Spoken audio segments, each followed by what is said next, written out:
Leon! Ano ka ba naman? Saan ka ba nagpunta? Anong problema?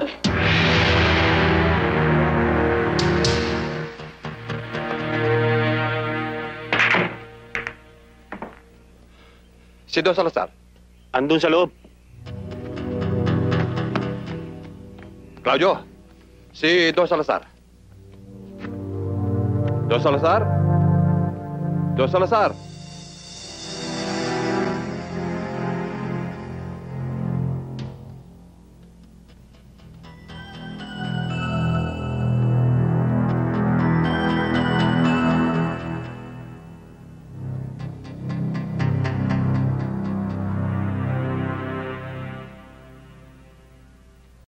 Bakit? Si Turingo, nahuli kagabi. Pati lansya niyo sumabog kasama ho mga epektos. Bakit yung pinabayaan mahuli si Turing? Alam niyo bang ang lansya ko at malaking halaga ng epektos ang nawala sa akin? Eh kung kumanta yun, pati ako sabit. At ikaw, Claudio. Isa ka pang walang silbi. Puntahan niyo si attorney. Piyansa niyo si Turing. Yariin niyo siya sa isang malinis na paraan. Tandaan mo, Claudio. Ayoko ng pulilyaso. Turing! Turing, bakit? Anong nangyari? Si Miding naman, para kang bago ng bago. Tayo na ba ang kasungit dinala kayo dito? Sa bahay na natin pag-usapan yan, Leon. Paano, Claudio? Narito na pamilya ko sasabay na ako sa kanila. Pakisabi na lang kay Don Salazar na salamat sa pagkakapiyansa niya sa akin. Sayang, Turing. Matutuwa para masara si Don Salazar. Hayaan mo. Pararatingin ko na lang sa kanya. Kaya na. Salamat.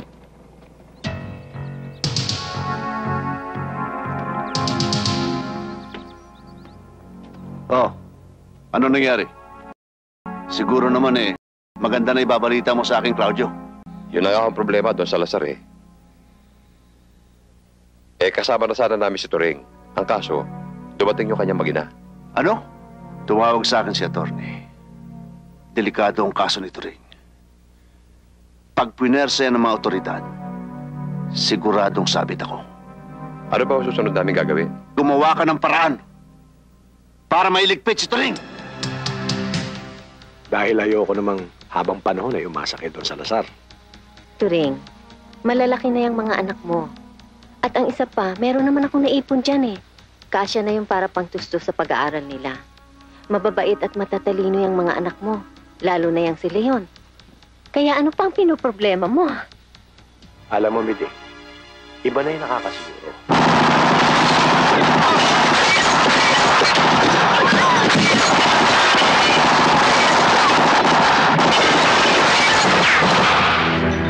Tara!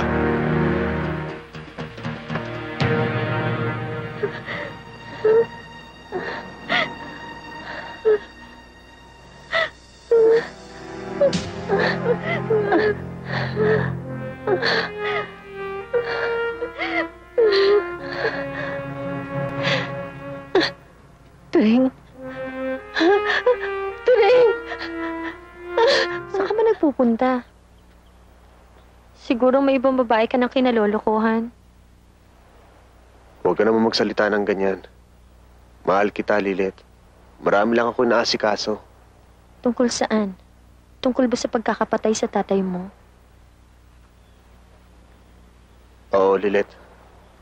Kaya ako maaaraw, muna tayo magkita. Kaya mo muna lutasin ko tong problema ko. Bakit mo sinusolo ang problema? Di ba dapat sa dalawa nagmamahalan, nagdadamayan? Ibang kaso to, Lilet. Ayoko madamay ka. Leon, maaari pa. Huwag mo na sanang dagdagan pa ang mga problema natin. Hindi ko na kaya ito. Maawa ka naman sa akin. Nakikiusap ako sa iyo, anak.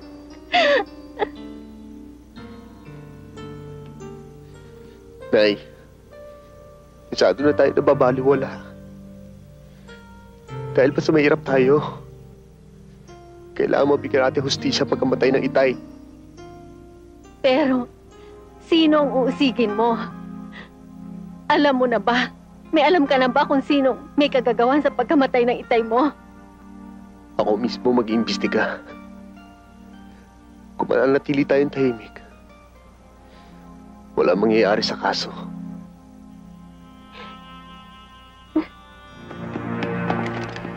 Ano? Pinatay ni Leon si Lilet? Yan nga ho ang dahilan kaya ako nagpunta rito, Don Salazar.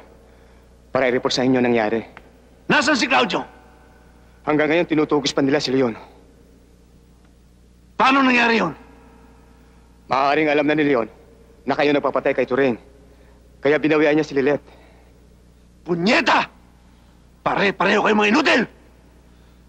Hanapin yung kriminal na yun! Ngayon din! Dali! Halugugin ang Bombay!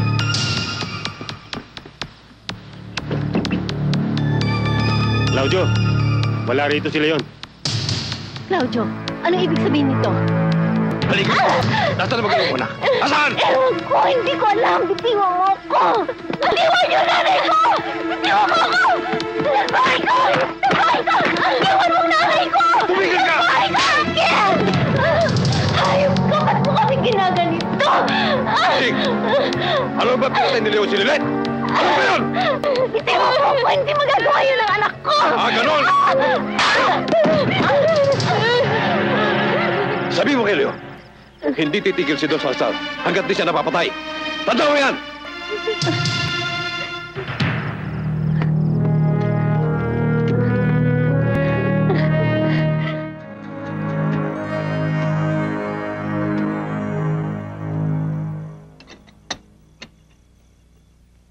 Inay, Anak? Bakit ganyan ang eyes mo? ang Chong, Inay. Bakit? Anong nangyari sa kanya? Patay na siya. Paano nangyari yun? Nasundan ako ni Claudio. Pinagbabaril kami ni Chong. Diyos ko, ano bang nangyayari ito sa atin? Napatay ng itay mo, ngayon naman ang tiyong mo. Anak, sigurado akong susundan ka nila rito. Umalis ka na muna. Kuya? Nay, hindi ko kayo maaring iwan. Baka pati kayo madamay. Kailangan malaman ni Don Salazar na hindi ako pumatay kay Lilet. Anak, makinig ka sa akin. Kapag nakita ka ng mga tauhan ni Salazar, tiyak na papatayin ka nila. Anak, doon ka na muna sa Chombo mo sa Maynila, sa San Andres. Ano ba talaga nangyari? At napatpat ka rin sa Maynila. Pinatay si Itay. Di namin alam kung sino may kagagawan. Pagkatapos gusto nila ako isunod. Pati si Lilet, na anak ni Don Salazar, idinamay. Ako ang pinagbibintangan. Pati si Chomeroy, pinatay nila. Kapatid ko. Hayop sila. Ano ba ginagawa ng mga pulis sa atin? Yun na nga, Chong. Nilakad namin pero walang nangyari. Baliktad ang hustisya sa atin. Ako na walang kasalanan ang gustong hulihin ng mga pulis at mga tauhan ni Don Salazar. O sige. Pansamantala, lumito ka muna. Hanggat hindi pa naayos yung problema mo sa probinsya. Huwag ka mag-alala, tahimik dito. Chong, may nag-aaway. Huwag mong intindihin yan, mga bata ni Waray. Sinong Waray? Hoy! Mga gunggong! Sa susunod, huwag kayong basta-basta papasok sa teritoryo ko, ha? At huwag niyong pinagmamalaki sa akin si Totoy Spotek dahil kakaning itik lang sa akin yun. Sige na! Sige na! Ay na!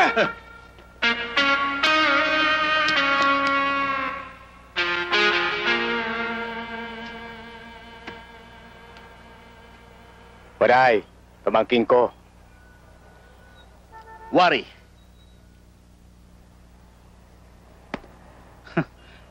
Pwede nang sumama sa tropa ito, ah. Alam mo, Leon, dapat talaga magkasama kayo ni Waray. Alam mo kung bakit? Kitang-kita kita kanina kung paano mo bugbugin yung mga bata ni Sputnik. Ang galing mo! Tsaka talagang batak na batak ang katawan mo sa laban. Ano na yan, eh? Ako ang bida sa bangkang ito. Ginagawa mo akong trakumpit. Pinalulusot mo yan eh. Hindi naman sa ganun. Okay ba? Buti na lang, may tranquilizer ako rito, ha? Kuya, mukhang napapadalsata pag inom mo, ha? Baka ma-high blood ka niyan. Oh, si Marisa nga pala. Utol ko. Si Leon. Kababayan natin yan. Pamangkin ni Mang Ambo. Hay, waray ka rin pala. Diin ka sa Leyte. Taga Burawin. Ang bitawan mo na yan. Nangingitim na kami niya eh. Marisa, pagkabihis mo, magluto ka. Dito kakain si Leon, ha? Huwag na, doon na ako sabay kakain. Hindi. Dito ko na kumain. Masarap ako magluto. Sandali lang, ha? Ngayon lang magyayabang yan. Pagpigyan mo na, ha? Kaya kalawin mo. Akin yan. Tuloy na natin to. Pare, may mahalagang sadya ako dito sa Manila eh. At alam ko, ikaw lang ang tao makakatulong sa akin. Ganun ba, parang Claudio? Oo, ang mabuti. Sa labas na lang natin pag-usapan yan. Total, mag-alas 12 na rin lang. Meron akong suki ron eh. Tara. Sige.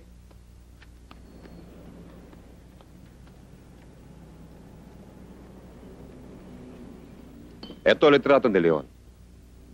Sa oras na makita mo siya, huwag mo nang papormahin. Nagkakaintindihan ba tayo, pare? Areglado, pare.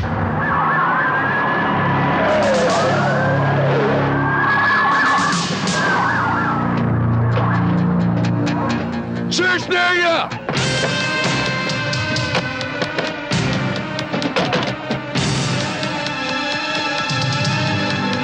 Kayo, sumama kayo sa amin.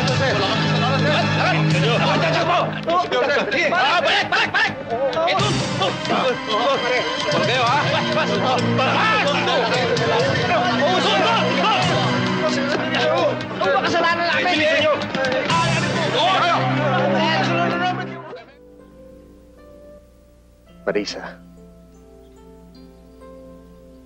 hindi ko kayang biguin ng kuya mo. Malaki tiwala niya sa akin na kayang pumunuan ng grupo niya. Isa pa, hindi ko kaya pabayaan ng mga waray-waray dito. Paano ako kung mapahamak ka? Pwede ka pa namang umiwas doon, hindi ba? Leon, kung talaga mahal mo ako, pagbibigyan mo ako. Umuwi na lang kaya tayo sa Leyte at isama natin si Kuya. Hindi ako pwede bumalik sa Leyte. Bakit? Wanted ako, Marisa. Nagsinungaling ako sa'yo. Wanted? Paano nangyari yun? Napatay si Itay. Hanggang ngayon, hindi pa tapos ang kaso. Hindi nabigyan ng hustisya pagkamatay niya. Minsan kasama ko si Lilet. Nang pinagbabaril kami ng mga armadong kalalakihan. Siya ang tinamaan. At ako pinagbintangan sa pagkamatay niya.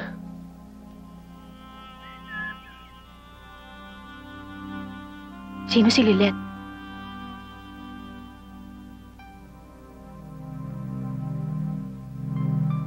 Dati kong kasintahan. Mula na nangyari yon, hindi na tumahimik ang buhay namin ni Inay. Palagi na pinaghahanap ng mga pulis. Sa pagtugis nila at sa pagtatago ko, hindi ko na narinis ang pangalan ko. Mas lalo ako nag-aalala sa'yo, Leon. Kailan kayo matatapos sa problemang to? Takot ako. Ayoko mawala ka sa akin. Mahal na mahal kita, Leon. Kuya, sasama ako kay Leon. Kailangan niya ako. Hantik, sama mo sila sa Cavite. Paano kung ikaw ang pagbalingan ng galit ni Teniente? Kuya, sumama ka na sa amin. Doon na muna tayo lahat. Huwag niyo ko alalahanin. Kaya ko ang sarili ko. Ikaw, Leon, tek na huntingin ni Teniente. Sigurado ka ba, Teniente, na ang pumatay kay Toto Sputnik kay si Leon?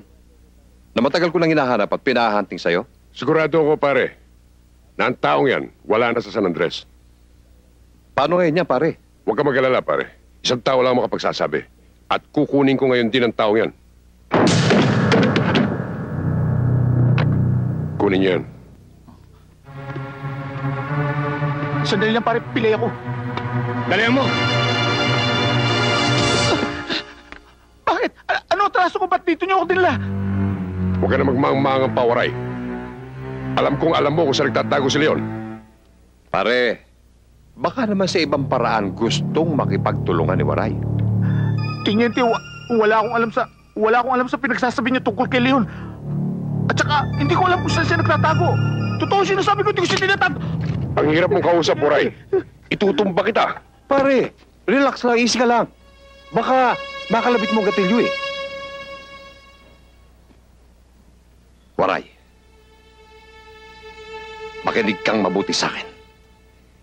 Wanted si Leon sa Leyte. Pinatay niya ang anak ng amo ko. Magsalita ka na, Waray. Kabisado mo naman sa tenyente. Pag hindi mo pinagbigyan, baka mag-alaram yan. Ikaw rin. Padre, ito lang ang katapat niyan eh. 30,000. Sa'yo lahat yan. Patayin mo lang si Leon. Waray, huwag ka na mag-isip. Baldado ka na. Pera para sa iyong kinabukasan. At baril para sa isang kriminal na si Leon. O bala para sa iyo.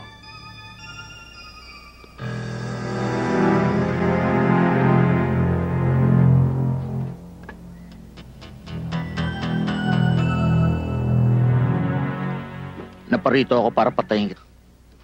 Ano atraso ko sa'yo? Kuya, wag! Kuya, ano ba nangyayari sa'yo? Pinapapatay ka sa akin ni Tiniente at ni Claudio. Ha? Si Claudio? Nandito sa Maynila? Oo, Leon. At alam ko na lahat.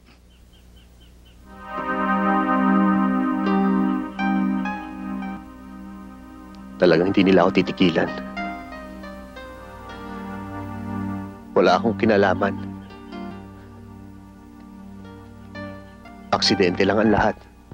Hindi naman ako ganun kababaw para maniwala sa kanila. Ang baril na ito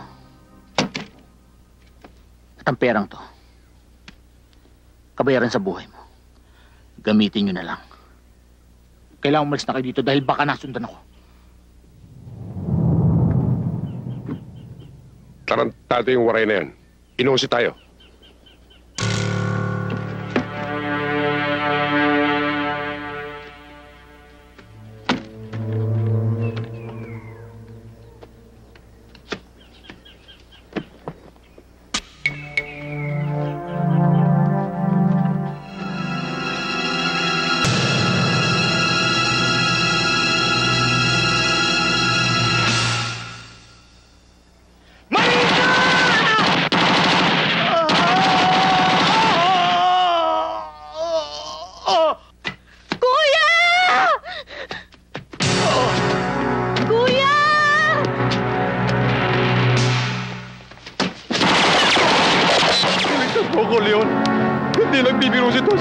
Papatayin niya tayo.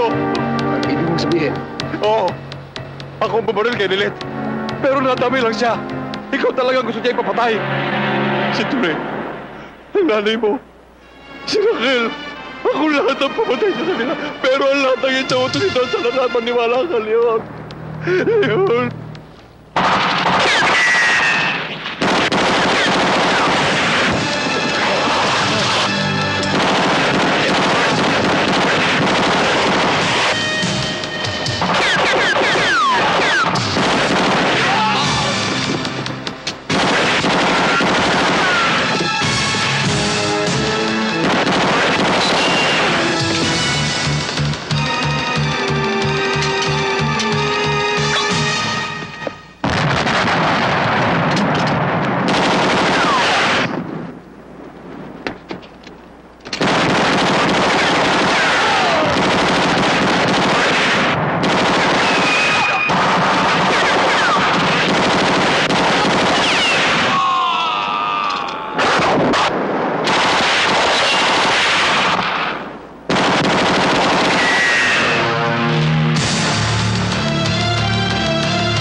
Talagang hayop ang leon na yan.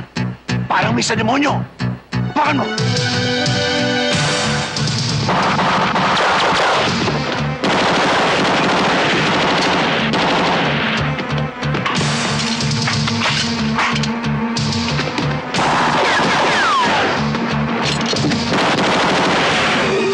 Sige, get nyo!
Don Salazar! Tapusin na natin to! Malaki atraso mo sa akin! Leon! Mas malaki ang traso mo sa akin! Pinatay mo anak ko! Hindi ako pumatay kay Lilet! Ang aso mo si Claudio bumaril sa kanya! Ipinagtapat niya sa akin lahat ng kahayupan mo! Ikaw pumatay sa pamilya ko! Oo! Ako ang nagpapatay sa ama mo! Malaking kayamanan ang nawala sa akin dahil sa kapalpakan niya! Siniguro ko lang na ang gunggong mong ama ay hindi na pakikinabangan! Sobrang nasama mo, Salazar! Katulad ka rin ng iyong ama! Walang silbi! Akala mo ba makakalabas ka ganito ng buhay?